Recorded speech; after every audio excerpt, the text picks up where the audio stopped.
Em nome do Pai, do Filho e do Espírito Santo. Amém. Meus queridos irmãos, o Evangelho de hoje nos coloca diante de uma controvérsia de Jesus com os fariseus a respeito do seu operar, ou seja, aquilo que Jesus faz. De onde vem? Vem de Deus ou vem do demônio? Ou seja, é pelo Espírito Santo, pelo dedo de Deus que Jesus expulsa os espíritos malignos ou é pelo poder de Satanás, de Belzebu? Bom, Jesus responde à controvérsia claramente dizendo que um reino dividido contra si não pode subsistir. Então, se Satanás está sendo expulsado, não pode ser por poder de Satanás. Mas existe uma coisa aqui que às vezes escapa à nossa reflexão.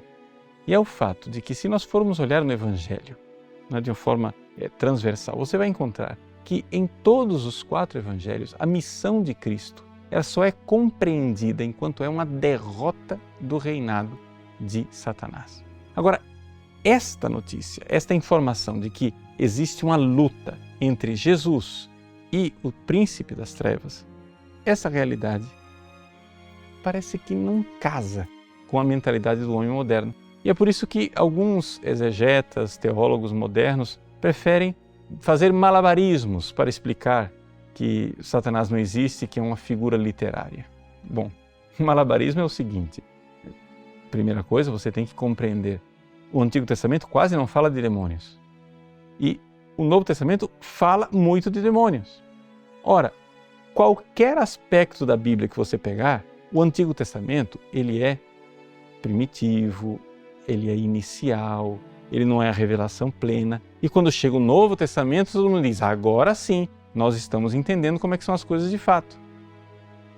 Mas, se é assim, então quer dizer que realmente Jesus veio revelar que ele tem uma batalha contra Satanás e contra o príncipe das trevas e que não dá mais para a gente ficar disfarçando. Como é possível que somente com relação ao demônio as coisas aconteçam ao contrário? Ou seja, o Antigo Testamento era menos, o Novo é mais. Agora, com o demônio é o contrário, o Antigo Testamento está melhor na foto, porque ele não fala de demônio nenhum, de repente aparecem os demônios e aí ficamos todos primitivos no Novo Testamento. Não pode ser verdade. Então, é que nós precisamos então compreender de fato qual é a libertação que o Cristo veio nos trazer. E a realidade é a seguinte: nós, seres humanos, somos escravos, sim, e somos escravos de Satanás. E ele é o nosso grande inimigo.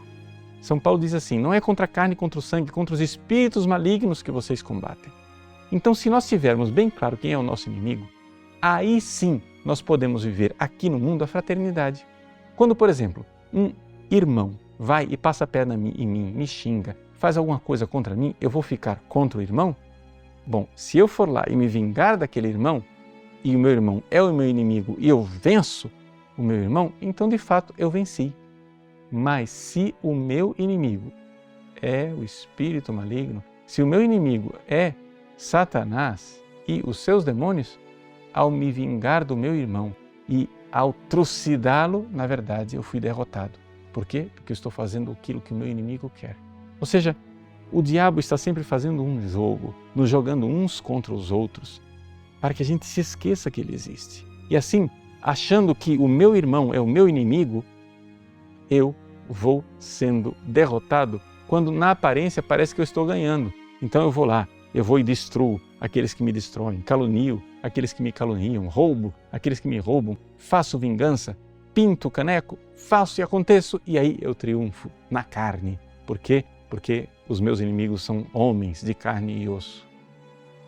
Mas exatamente quando a minha vitória parecer mais triunfante e maravilhosa, é ali que ela será a maior derrota, mais clamorosa. Por quê?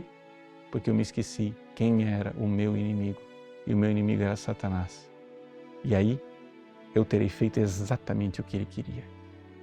Por isso, meus queridos, hoje Jesus nos alerta. Veja, nós realmente estamos nesta batalha. Cuidado, cuidado, porque quando você é libertado do poder das trevas, você precisa estar alerta para que a sua condição depois não fique pior. Tenhamos bem claro quem são os nossos verdadeiros inimigos. Ele não perde o foco. Ele quer nos levar para o inferno sempre. Somos nós que nos distraímos e perdemos o foco de qual é a verdadeira batalha. Que Deus abençoe você. Em nome do Pai, do Filho e do Espírito Santo. Amém.